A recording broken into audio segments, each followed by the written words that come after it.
அன்பான தேவனுடைய பிள்ளைகளே, மறுபடியும் இந்த நாளில் இந்த டிவியின் மூலமாக உங்களை சந்திக்க வாய்ப்பு கொடுத்த ஆண்டவருக்கு நன்றி சொல்கிறேன். ஆண்டவருக்கு மகிமை. எப்பொழுதும் இன்றைக்கு நம்முடைய தியானத்துக்காக கொடுத்திருக்கிற தேவ வாக்கியத்தை நாம் தியானிக்கும்படியாக தேவ சமூகத்தில் காணப்படும்.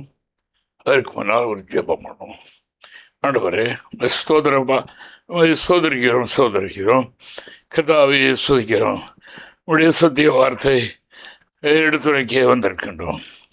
நாவிலிருந்து பேசும் கேட்கிற மக்களுடைய செவிகளில் மட்டுமல்ல, இப்படி இருதயத்திலும் பதிந்து நன்மையும் சமயமான இருதயத்தில் பேணி பலன் கொடுக்கும்படியாக கர்த்தர் கிருபை செய்ய வேண்டும் என்று கெஞ்சுகிறோம். இந்த வார்த்தைகளான பிரகாரியமாக பாக்கியட்டும். உடைய அன்பு கூட இருக்கட்டும். கிருபையாயிரும் ஏற்று இயேசுவின் நாமத்தில் ஜெபிக்கிறோம் பிதாவே, ஆமென். அன்பான தேவனுடைய பிள்ளைகளே, இன்று நாம் தியானிக்க போகிற வேத வாக்கியம், ஆண்டவராகிய தேவன் தம்முடைய ஜனங்களுக்கு, தம்மை தேடுகின்றவர்களுக்கு, தம்முடைய வார்த்தைகளை கை கொண்டு ஆண்டவருக்காய் வாழுகின்றவர்களுக்கு வாக்கு தத்துவம் கொடுத்திருக்கிறார். இதை இவன பிரகாரம் செய்வேன் என்று சொல்லி எல்லோருக்கும் மொத்தமான வாக்கு தத்துவம் உண்டு. அதே நேரத்தில் தனித்தனியாக தேவனை நம்பியிருக்கிறவர்களுக்கு நடக்க போகிற காரியங்கள், பின்னால் நடக்க போகிறவைகளை குறித்த வாக்கு தத்துவம் உண்டு. தேவனுக்கு மகிமை. அதை பெற்றுக்கொண்டவர்கள் செய்ய வேண்டிய காரியம் என்னென்றால், தேவன் அவைகளை நமக்கு தந்திரம் வரைக்கும் பொறுமையோடு காத்திருக்க வேண்டியது அவசியம். இந்த பொறுமையை இழக்க செய்வதற்குத்தான் சத்துரு பல திட்டங்களை வகுப்பான். அவைகளை அடையவிடாமல் தடுப்பதற்காக சோர்ந்து போக, பலகீனப்பட்டு போக, இல்லை உலகத்துக்குள்ளே மறுபடியும் மனதை செலுத்த, இப்படியெல்லாம் அவன் செய்வான். ஆனால் அப்படி ஆகாமல் இந்த நாளில் கர்த்தருடைய வார்த்தையை நமக்கு சொல்கிறதை கேட்டு வாக்கு தத்துவம் பண்ணின தேவன் அவைகளை செய்ய முடியாக நமக்கு பொறுமை வேண்டும் என்று எபிரேய நிருபகர்த்தா 10வது அதிகாரம் 36வது வாக்கியத்தில் இப்படி சொல்லுகிறதை நாம் காணுகின்றோம். வாசிக்கலாம். நீங்கள் தேவனுடைய சித்தத்தின்படி செய்து வாக்குத்தத்தம் பண்ணப்பட்டதை பெறும்படிக்கு பொறுமை உங்களுக்கு வேண்டியதாயிருக்கிறது. தேவ சுத்தம் செய்கிறவர்களுக்கு இந்த வார்த்தை. அப்படினால நீங்கள் தேவனுடைய கரத்தில் தேவன் நமக்கு அருள்கிற நன்மைகளை பெற்றுக்கொள்ளும் வரைக்கும் என்ன செய்யணுமா? தேவனுடைய சுத்தத்தை செய்யணும். தேவனுக்கு மகிமை. தேவனுடைய வார்த்தைகளை கை கொள்ள வேண்டும். அதாவது காலம் பிந்த நெருக்கங்கள் உண்டாக அதாவது தேவ சுத்தத்தை விட்டு, அதாவது வழுகி போகிற இருதயம் நம்மிலே இருந்தால் தேவன் நம்மை குறித்த சுத்தத்தை நிறைவேற்ற முடியாது என்று வேதம் சொல்லுகின்றது. நமக்கு வாக்குறுதிய தேவன் மனிதன் அல்ல, அவர் தேவன். மனிதன் சொல்லுவான், ஆனால் வாக்கு மாறிவிடுவான். காலப்போக்கில் அதை மாறிவிடுவார்கள், போய் சொல்லுவார்கள், இல்லை முடியாது என்பார்கள், எதையாவது சொல்வார்கள். ஆனால் நமக்கு வாக்குறுதி இருக்கிற தேவன் எப்படிப்பட்டவராம்? அதே 10ஆம் அதிகாரம் எபிரேயர் 10:23 வாசிக்கும் போது நாம் இங்கே பார்க்கிறோம், வாக்குத்தத்தம் பண்ணின தேவன் உண்மையுள்ள தேவன். அவர் என்ன சொன்னாரோ, என்ன தீர்மானித்திருக்கிறாரோ அதை செய்வார். அவர் சொல் மாறாதவர் என்று வேதம் சொல்லுகிறது. வாசிக்கலாம். அல்லாமலும் நம்முடைய நம்பிக்கையை அறிக்கையிடுகிறதில் அசைவில்லாமல் உறுதியாய் இருக்க கடவோம். வாக்குத்தத்தம் பண்ணினவர் உண்மை உள்ளவராய் இருக்கிறாரே. தேவனுக்கு மகிமை. அதில் முன்னால் உள்ள காரியம் தான் ரொம்ப கவனிக்க வேண்டிய காரியம். அதாவது என்னுடைய நம்பிக்கையில் அசைவு இல்லாதபடி, காலம் போக போக நம்பிக்கையில வார்த்தையில அசைவு வரும். அவிசுவாசமான வார்த்தைகள், பலகீனமான வார்த்தைகள், அவைகளை அதாவது பெற்றுக்கொள்ள முடியாது என்கிற அப்படிப்பட்ட அசைவு, அந்த அசைவு இல்லாமல் அவருடைய வார்த்தையில், நம்முடைய செய்கையில் எந்த ஒரு அசைவும் இல்லாமல் தேவனுடைய திருவுள சுத்தத்தை செய்கிறவர்களுக்கு அவர் உண்மை உள்ளவராக இருக்கிறார். அவர் அவைகளை நிறைவேற்ற வல்லவராக இருக்கிறார். ஆனபடினால வாக்கு சுத்தம் பண்ணின தேவன் அவைகளை செய்ய அவர் வல்லவர் என்பதை பக்தனாகிய யோபு, அவரை போல ஒரு நீதிமான் அந்த நிலையில் உள்ளவர்கள் உலகத்தில் எத்தனை பேர் இருப்பார்களோ என்று எனக்கு சொல்ல தெரியாது. ஏனென்றால் அவர் அவ்வளவு இந்த விசுவாச ஜீவியத்தில் அவ்வளவு அவர் பாடுகளை அனுபவித்தவர். அவருக்கு தெரியும், நான் நம்பியிருக்கிறது நான் என்று அறிவேன் என்று அவர் சொல்வார். தேவனுக்கு மகிமை உண்டாவதாக. ஒன்றின் பின் ஒன்றாக சூழ்நிலைகள் வந்து நெருக்கும் போதும் அவர் தேவனை மகிமைப்படுத்துகிறவராகவே இருந்தார் என்று நாம் காணுகின்றோம். தேவனுக்கு மகிமை உண்டாவதாக. அவருடைய அறிக்கையிலே, அவருடைய வார்த்தையிலே, செய்கையிலே எந்த அசைவும் இல்லை என்று நாம் காணுகிறோம். அவருடைய உதடுகளினால் பாவம் செய்யவில்லை என்று எழுதியிருக்கிறது. பாவம் செய்ய வைப்பதற்கு பல சந்தர்ப்பங்கள், நெருக்கடிகள் உண்டானது உண்டு. அதில் அவர் அசையவில்லை, அசையாமல் இருந்தார். இருந்து கொண்டு அவர் என்ன சொல்கிறார் பாருங்க. யோபின் புத்தகம் 14ஆம் அதிகாரம் 14வது வாக்கியத்தை வாசிக்கும் போது அவர் சொல்கிறார் பாருங்க, வாசிக்கலாம். மனுஷன் செத்த பின் பிழைப்பானோ, எனக்கு மாறுதல் எப்பொழுது வரும் என்று எனக்கு குறிக்கப்பட்ட போராட்டத்தின் நாளெல்லாம் நான் காத்திருக்கிறேன். தேவன் குறித்திருக்கிற போராட்டத்தின் நாள் உண்டு. அந்த போராட்டத்தின் நாளெல்லாம் நான் காத்திருக்கிறேன். தேவனுக்கு மகிமை உண்டாவதாக. எதற்கு காத்திருக்கிறேன்? எனக்கு அவர் வைத்திருக்கிற நன்மை எனக்கு தெரியும். தேவனுக்கு மகிமை. இப்பொழுது அந்த நிலைக்கு என்னை போக விடாதபடி என்னை தடமாட செய்ய சத்துரு செய்கிற கிரியைகள் இவைகளாக இருக்கிறது. இதில் நான் பிறருக்கு, மற்றவர்களுக்கு, வார்த்தையிலே அசைவு, பிசகு, வழுகுதல், இவைகள் எல்லாம் என்னிலே வராதபடி நான் என்னை காத்துக்கொண்டேன் என்று சொல்லக்கூடிய அளவுக்கு இந்த யோபு இருக்கிறார். தேவனுக்கு மகிமை உண்டாவதாக. பலத்த சாட்சி. சாத்தானுடைய திட்டம் என்ன என்றால், தேவனை ஒரு தடவையாவது தூசி வைத்திடணும். இதுதான் அவனுடைய திட்டம். அதான் அவனுடைய திட்டம். ஆண்டவரிடத்தில் அதுதான் சொன்னான், நீர் எல்லாவற்றையும் எடுத்துற பாப்பா, அவனுடைய தூசியானோ என்று நான் பார்க்கிறேன் என்று அவன் சொன்னான். ஆனால் பல வகையிலேயும் அவர் பதறி போய் தன்னுடைய நம்பிக்கையிலே அசைவை காண்பித்தது இல்லை என்று நாம் காணுகின்றோம். தேவனுக்கு மகிமை உண்டாவதாக. அப்படிப்பட்டவர்களுக்குத்தான் தேவன் தீர்மானித்திருக்கிற காரியத்தை முழுமையாக செய்ய வல்லவராக இருக்கிறார். தேவனுடைய பக்தர்கள் எல்லாம் அப்படித்தான். பல ஆண்டுகள் யோசேப்புக்கு சின்ன வயதிலேயே உன்னதமான தரிசனம் நம்பத்தக்கதாக அல்ல, அப்படியெல்லாம் இருந்தது. ஆனால் அதற்கிடையில் வந்த சோதனை என்ன, அதுக்கு வந்த சர்க்குதலுக்குரிய எத்தனை காரியங்கள், இவைகளெல்லாம் அவர் தன்னுடைய நாவினாலேயோ தன்னுடைய மனதினாலேயோ வார்த்தையினால் ஒன்றும் ஒரு புத்தகம் இல்லை என்று நாம் காணுகின்றோம். அதைத்தான் கர்த்தர் எதிர்பார்க்கின்றார். அப்படி கொஞ்ச காலம் காணாம போயிட்டு அப்புறம் அப்படி போய் அறிக்கை செய்து அப்புறம் போய் அதல்ல. அது வாக்குத்தத்தம் பண்ணப்பட்டதை பெற்றுக்கொள்ளும் வழி அல்ல என்பதை நாம் அறிந்திருக்கிறோம். தேவனுக்கு மகிமை வேதம் என்ன சொல்லுகிறது என்பதை நாமும் கவனிக்க வேண்டும். சங்கீதக்காரன் சொல்லும்போது அவர் என்ன சொல்லுகிறார் என்றால், நம்பிக்கை அவர் ஊட்டுகிறார். கர்த்தருக்காக காத்திருக்கிறவர்களுக்கு ஒருபோதும் சறுக்குதல் இல்லை. 40ஆம் சங்கீதம் 1 முதல் 3 வரை உள்ள வசனங்களை நாம் படிக்கும்போது அவர் என்ன சொல்லுகிறார், கர்த்தருக்காக காத்திருந்தேன், அவர் எனக்கு செவி கொடுத்தார், விட்டுவிடவில்லை. அவர் என்னுடைய காத்திருக்குதல், அந்த நேரத்தில் சொல்லுகிற வார்த்தைகள், விண்ணப்பங்கள் எல்லாவற்றையும் கேட்டார். அதில் ஒரு வார்த்தை சேர்க்கிறார் பாருங்க, வாசிங்க. கர்த்தருக்காக பொறுமையுடன் காத்திருந்தேன். அதுதான் தேவனுக்கு மகிமை. காத்திருக்குதல் இதுவரையும் பார்த்தோம். காத்திரு என்று.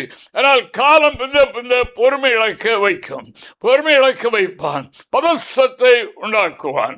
அதில் சறுக்குதல், வழுகுதல் உண்டாக பண்ண பார்ப்பான். என்றால் கர்த்தர் அவருக்கு வைத்திருக்கிற நன்மைகளை அவன் அறிவான். அதை அவன் பெற்றுக்கொள்ளக்கூடாது என்பது அவனுடைய திட்டம். அதனால்தான் அவர் இதை சேர்க்கிறார். காலம், பொறுமை என்று சொல்லும்போது காலம் பிந்தி பிந்தி பிந்தி நான் பொறுமையை காத்துக் கொள்வேன், பொறுமையாய் காத்திருந்தேன். அவர் எனக்கு செவி கொடுத்தார், என்னிடமாய் சாய்ந்து என்னுடைய கூப்பிடுதலுக்கு செவி கொடுத்தார் என்று பக்தன் தாவீது ராஜாவுடைய அனுபவம் நிறைய என்று நாம் காணுகின்றோம். இந்த வேதாகமத்தில் அநேக சாட்சிகளை நாம் காணுகின்றோம். தேவனுக்கு மகிமை உண்டாவதாக. அந்த சாட்சிகளை நாம் பின்னால் இருக்கிற நமக்கு, வேதத்தை கையில் வைத்திருக்கிற நமக்கு, வேதத்தை படிக்கிற நமக்கு ஊன்றுகோலாக, நம்மை எழுப்பி விடுகிறதாக, திடப்படுத்துகிறதாக, நம்மில் இருக்கிற பலகீனங்களை நீக்குகிறதாக இருப்பதுதான் இந்த வேதாகமம். தேவனுக்கு மகிமை. இதில் தான் அதாவது பக்தருடைய அனுபவம். அதில் ஒன்று தாவீது ராஜா இப்படி சொல்கின்றார். அவருக்கு ஏற்பட்ட நெருக்கடிகள் என்ன? அவர் சொல்லுகிறார் அல்லவா, எனக்கும் மரணத்துக்கும் ஒரு அடி தூரம் தான் இருக்குது என்று அவர் சொன்னார். தேவனுக்கு மகிமை. அவ்வளவு தூரம் காடுகளையும் மலைகளையும் அலைகிறார். ஆனால் கர்த்தருடைய வார்த்தை அவருக்கு உண்டு. தேவனுக்கு ஸ்தோத்திரம் உண்டாவதாக. அவைகளிலேயும் அவர் பொறுமையோடு காத்திருந்தேன் என்று அவர் சொல்லுகின்றார். யோபு சொல்லுகிறார், எப்பொழுது என்னுடைய உபத்திரவத்தின் காலத்தில், அதாவது அது எப்பொழுது அந்த மாறுதல் வரும் என்று காத்து இருக்கிறேன் என்று அவர் காத்திருந்தார். அவர் பொறுமையோடு நீடிய பொறுமையோடு காத்திருந்தார். ஆனபடினால அவர் காத்திருந்தேன் என்று சொல்கிறார். வீணா போச்சுதான். கர்த்தர் அவரை மறுபடியும் துளிர் விட்டு எழும்ப அவரை ஒரு செழுமையான ஒரு மனிதனாக மாற்றினார் அல்லவா. அதுதான் நமக்கு அதாவது வேதம் சொல்லுகின்றது. பரிசுத்தவான்களுடைய அதாவது ஊக்கமான வார்த்தை அதை நமக்கு தெரியப்படுத்துகிறது. அதற்காக ஆண்டவருக்கு நான் நன்றி செலுத்துகிறேன். தாவீது ராஜா இன்னொரு படி அவர் கூடுதலாக சொல்லிவிட்டார். கர்த்தருக்காக பொறுமையோடு காத்திருந்தேன். தேவன் அவருக்கு ஆலோசனை கொடுக்க யாரும் இல்லை. காட்டிலே அலைகிறார். யோனத்தான் அவருடைய உயிர் நண்பன் தான். அது ஸ்திரீகளுடைய சிநேகத்தை விட அதிகமான சந்தோஷத்தில் அதாவது நட்பு அவர்களுக்குள்ளே இருந்தது. ஆனாலும் அவர் பட்ட பாடுகளை அவர் ஏற்றுக்கொள்ளவில்லை. உடன்பாடும் செய்து கொண்டார்கள்.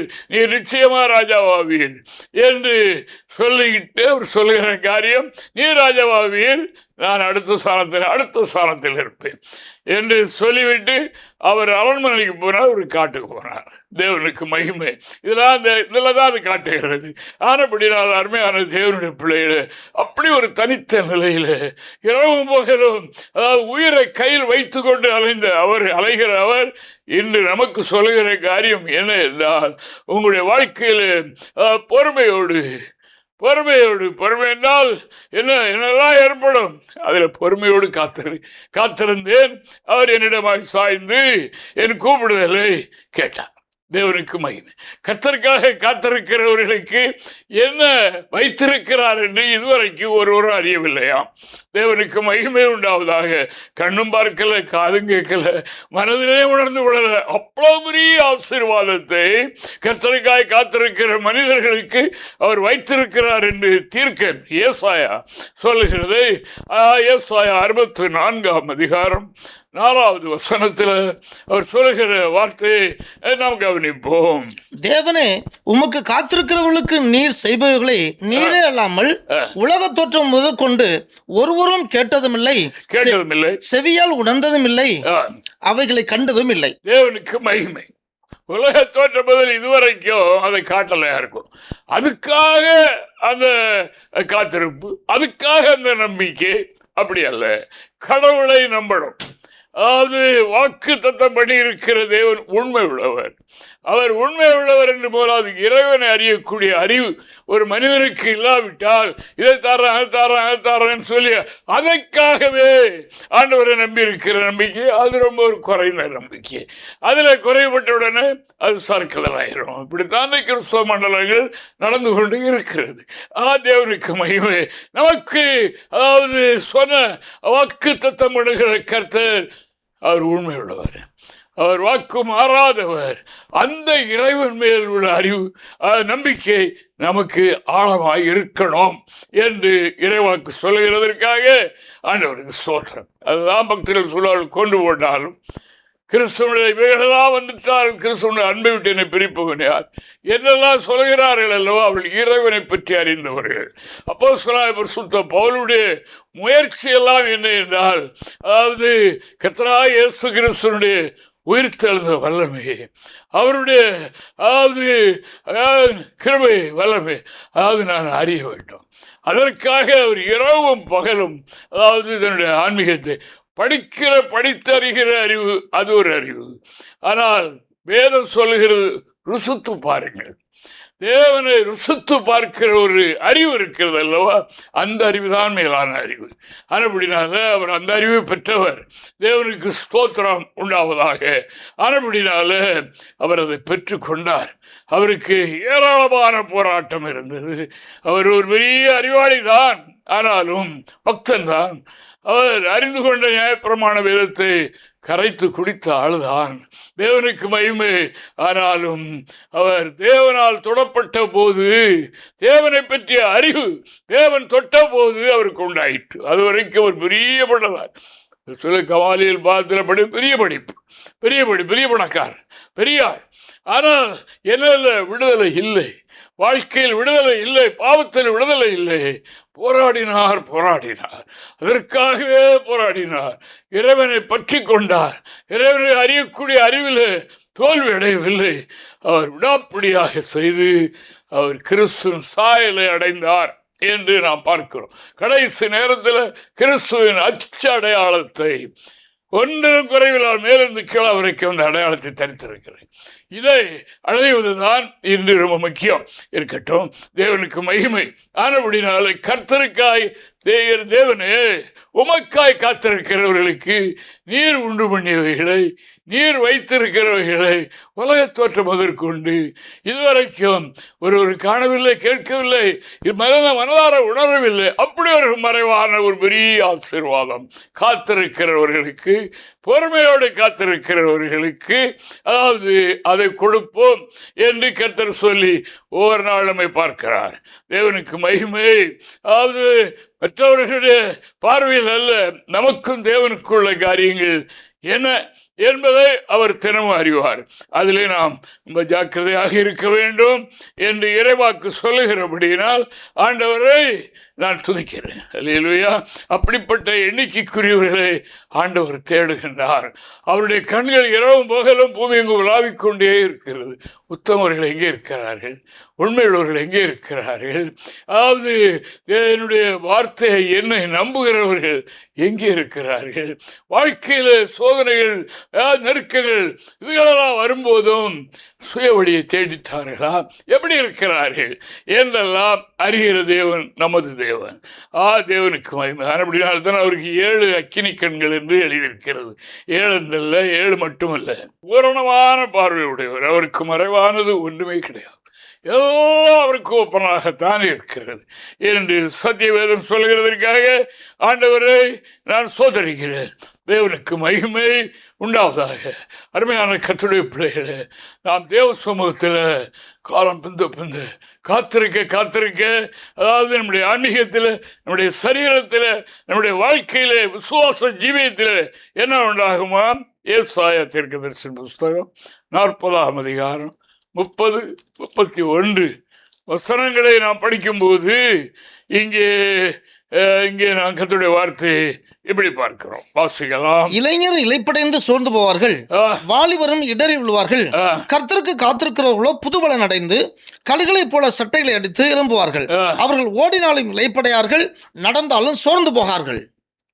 கர்த்தருக்கு காத்திருக்கிறவர்கள், அவர்களுக்கு புதிய பலன். அந்த பலன் எங்கே இருந்து வருகிறது? இங்கே அவர்கள் புசிக்கிற ஆகாரத்தினாலேயோ, செய்கிற உடற்பயிற்சியினாலேயோ, மற்றும் செய்கிற எந்த விதமான எதுக்களினாலேயோ உண்டாகிறதல்ல. அந்த பலன் உன்னதத்திலிருந்து வருகிறது. தேவனுக்கு மகிமை. தேவன் நம்முடைய சீடர்களுக்காக தான் சொல்லிவிட்டு போனார், நான் போகிறேன், நான் போய் உங்களுக்காக உன்னதத்தின் பலனை அனுப்புவேன். அந்த உன்னதத்தின் பலனை பெற்றுக்கொள்ளும் வரைக்கும் எருசலேமை விட்டு போகாமல் காத்திருங்கள். தேவனுக்கு மகிமை உண்டாவதாக. காத்திருங்கள். எவ்வளவு எப்படி இருந்தாங்க?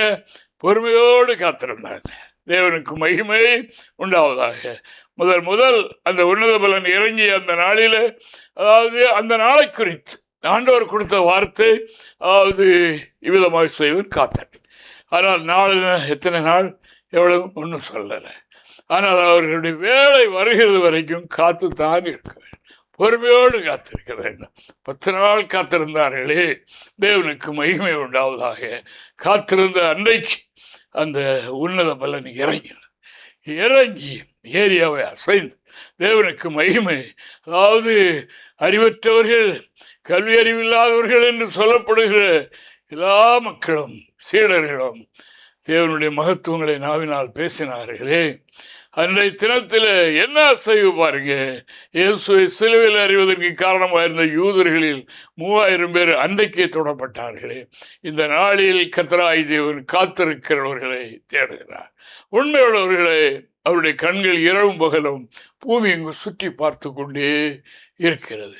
இம்மைக்குரிய காரியங்களுக்காக அல்ல, தேவன் வைத்திருக்கிறது, மறைத்து வைத்திருக்கிற மறுமைக்குரிய எல்லா ஆசீர்வாதமும் அங்கே இருக்கிறது. அதை அவர் தருவதற்கு நம்மை அவர் இந்த பிரகாரமாக பரிசோதிக்கிறார். பரிசோதித்து கொண்டே இருப்பார். எந்த சூழலை ஏற்பட்டாலும் தேவனுடைய பக்தர்கள், அதாவது பின்னடையாமல், இவைகளை நோக்காமல், இவைகளையே குறிக்கோளாய் கொள்ளாமல் அவர்கள் மேலானவர்களையே நாடினார்கள். தெய்வீக காரியங்களை முன்னேறி கொண்டே இருந்தார்கள். அவர்களுக்கு தேவன் அருளிய நன்மை மிகப்பெரியது. தேவனுக்கு மகிமை. அவர்கள் புதிய பலன் அடைந்தது போல, அவர்கள் கழுகை போல எழும்பி பறக்கிறது போல, அவர்கள் ஓடினாலும் நடந்தாலும் இழைப்படையாதவர்களைப் போல அவர்களுடைய ஆன்மீகம் அவ்வளவு பலன் கொண்டதாக அதிகரிக்கும். தேவனுக்கு ஸ்தோத்திரம் உண்டாவதாக. தேவன் தம்முடையவர்களுக்கு காத்திருக்கிறது மட்டுமல்ல, பொறுமையோடு காத்திருக்கிறவர்களுக்கு காலம் பிந்தினாலும் காத்திருந்து பெற்றுக்கொள்கிறவர்கள் மகிமையான காரியங்களை அடைவார்கள். அல்லேலூயா. தேவனுக்கு ஸ்தோத்திரம் உண்டாவதாக. கேட்கின்ற அன்பானவர்களே, நம்முடைய வாழ்க்கையில் நாட்கள் கடந்து போய்கொண்டிருக்கிறது. நான் விரும்புகிறவைகளை, நான் எதிர்பார்க்கிறவைகளை, அந்த விடுதலை, அந்த நன்மை, அந்த ஆவிக்குரிய ஆசீர்வாதம் இல்லையே என்று சொல்லி எழாமல் தொடர்ந்து காத்திருங்கள். தேவனுக்கு மகிமை. பொறுமையோடு காத்திருங்கள்.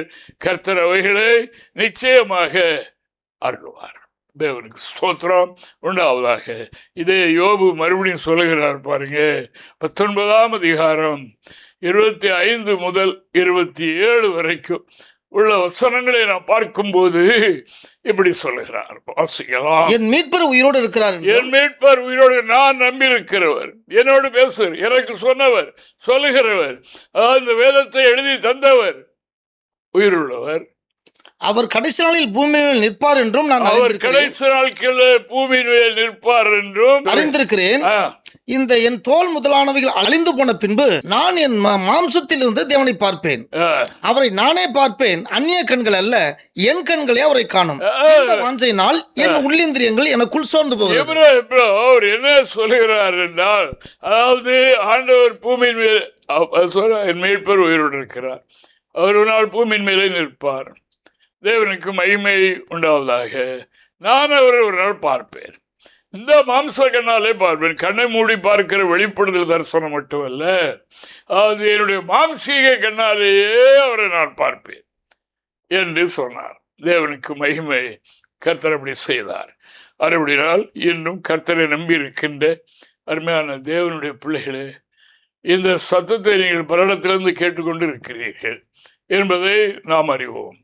ஆனபடினால உங்களுக்கு இன்று தருகிற வார்த்தை என்ன என்றால், காத்திருங்கள், பொறுமையோடு காத்திருங்கள், நம்முடைய நம்பிக்கையிலே அசைவு உண்டாகாமல் பார்த்து கொள்ளுங்கள்.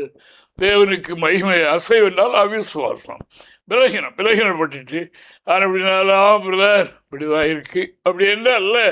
அவர் என்ன சொல்லுகிறார்? மீட்பர் உயிரோடு இருக்கிறார். என் தோல் முதலானவர்கள் அழுகி போன பின்பு, முழுது கம்ப்ளீட்டாக அழுகி போன பின்பு நான் அவரை என்னுடைய மாம்சியை கண்டாலே பார்ப்பேன் என்று அவர் சொல்லுகிறார். அவர் ஒரு நாள் இந்த பூமியின் மேலே நிற்பார். அவர் உயிர் உள்ள தேவன். அவர் சொன்னார், மரித்தேன் உலகத்துக்காக, உலக மக்களுக்கு ரட்சிப்புக்காக மரித்தேன், ஆனாலும் சதா காலங்களிலும் உயிரோடு இருக்கிறேன் என்று அவர் சொன்னார். அந்த வார்த்தையை பற்றி கொள்கிறவர்கள் பாக்கியவான்கள். தேவனுக்கு மகிமை. அது மட்டுமல்ல, இப்படியெல்லாம் வந்து நான் தப்பினேன் என்று இவைகளெல்லாம் ஏற்பட்டாலும் கிறிஸ்துவனுடைய அன்பை விட்டு பிரிக்க சாதனாக சொன்னார்கள், ராஜாவே, இதை குறித்து உங்களுக்கு உத்தரவு சொல்ல வேண்டிய அவசியம் இல்லை.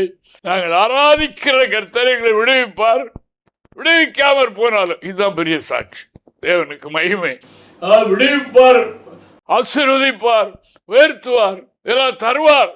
அதற்காக அல்ல, அவர் கர்த்தர். ஆனப்படினால அவர் கடவுள், அவர் உயிருள்ள ஜீவனுள்ள தேவன். ஆனப்படினால அவருக்காகவே. ஆனப்படினால இதான் முடிவு என்றால் முடிவு. ஆனப்படினால விடுவிக்காமற் போனாலும் சரி, என்னுடைய வாழ்க்கை மாற்றம் இல்லை என்று சொன்னார்கள் என்று நாம் காண. இந்த கடைசி காலத்தில் கிறிஸ்துவுக்காக எழும்பணும் மக்கள் என்று ஆண்டவர் விரும்புகின்றார். இந்த நாளில் இந்த வார்த்தை கேட்கின்ற அன்பானவர்களே, நாம் நம்முடைய விசுவாசத்தை ஸ்திரப்படுத்தி கொள்வோம், நிமிர்ந்து நிற்போம். தேவனுக்கு மகிமை உண்டாவதாக. பிறர் பார்த்து, அதாவது பிறர் நம்முடைய சோர்வினுடைய பலகீனங்களையும் நம்மிடத்தில் உள்ள குறைபாடுகளையும் கண்டுகொள்ளக்கூடிய அளவுக்கு நம்முடைய முக தோற்றம் அல்லது நாம் நடந்து கொள்கிற முறை, பேச்சு, இவைகளில் அதாவது நம்மிடத்தில் அசைவு ஏற்படக்கூடாது. அது திரும்பி சரி பண்ணினாலும் அது எங்கெங்கே அந்த சுந்தை பார்வை விழுந்ததோ அங்கெல்லாம் களை முள்ளுகள் முளைத்திருக்கும். அதெல்லாம் அவர்களுக்குள்ளே வளரும். இதையும் நாம் கவனிக்கணும். நாம் அறிக்கை செய்து விடலாம், நாம் மறுபடியும் எழுந்திருக்கலாம். எத்தனையோ பேர் அதனால் அந்த வார்த்தையில் பாதிக்கப்பட்டிருப்பார்களே. நம்மை பார்த்து எத்தனை பேர் அதாவது அவிசுவாசப்பட்டிருப்பார்களே. இதையெல்லாம் நாம் மனதில் கொள்ள வேண்டும். எல்லாவற்றிலும் இயேசுவை நாம மகிமைப்பட வேண்டும். தேவனுக்கு மகிமை உண்டாவதாக. இங்கே நாம் விளங்கிக் கொள்ளத்தக்கதாக யாக்கோபு ஒரு வசனம் தருகிறார், வாசிக்கலாம். தேவனுக்கு மகிமை உண்டாவதாக. யாக்கோபு எழுதின பொதுவான நிருபம் 7-8 வசனங்கள், 5ஆம் அதிகாரம் 7-8 வசனங்களை நாம் பார்க்கலாம். இப்படி இருக்க சகோதரரே, கர்த்தர் வருமளவும் நீடிய பொறுமையாயிருங்கள். இதோ பயிரிடுகிறவன் பூமியின் நற்பலனை அடைய வேண்டும் என்று முன்மாறியும் பின்மாறியும் வருமளவும் நீடிய பொறுமையோடு காத்திருக்கிறான். நீங்களும் நீடிய பொறுமையோடு இருந்து உங்கள் இருதயங்களை சிறப்படுத்துங்கள். கர்த்தரின் வருகை சமீபமாயிருக்கிறது. ஆண்டவருடைய வருகை மொத்தத்தில் இருக்கிறது. ஆண்டவர் உங்களிடத்தில் வரக்கூடிய வருகையும் சமீபமா இருக்கு. தேவனுக்கு மகிமை உண்டாவதாக. ஆனப்படினால அருமையான ஒரு எக்ஸாம்பிள், எல்லாருக்கும் வழங்கிக் கொள்ளக்கூடிய ஒரு நல்ல வார்த்தைகள். தேவனுக்கு மகிமை உண்டாவதாக. பின்மாறி முன்மாறி. முன்மாறி ஊற்றப்பட்டது பெந்தெகோஸ்து நாளில். இதில் பின்மாறி காத்திருக்கிறோம். இது பின்மாரியில தான் எல்லா பயிர்களும் பூரணமாக விளைந்து விடும். வட இந்தியா அப்படித்தான். வட இந்தியாவில் கோதுமை முன்மாரியில் விதைப்பார்கள், வெளிநாடுகளில் அப்படித்தான். அப்படி செய்வார்கள். அது கதிரும் புதியமாக இருக்கும். அடுத்து ஒரு பின்மாறி ஊற்றப்படும். ஊற்றில் அவைகளெல்லாம் கதிர் அப்படி எல்லாம் விளைந்து பூரண பலனை கொடுக்கும். அதை வண்ணமாக நம்முடைய காத்திருப்போம் அவைகளாக இருக்கட்டும். ஆண்டவராகிய தேவன் உன்னதத்திலிருந்து அவர் பின்மாரியை ஊற்றப் போகிறார். காத்திருக்கிறவர்கள் மேலெல்லாம் அந்த மழை பெய்யும்.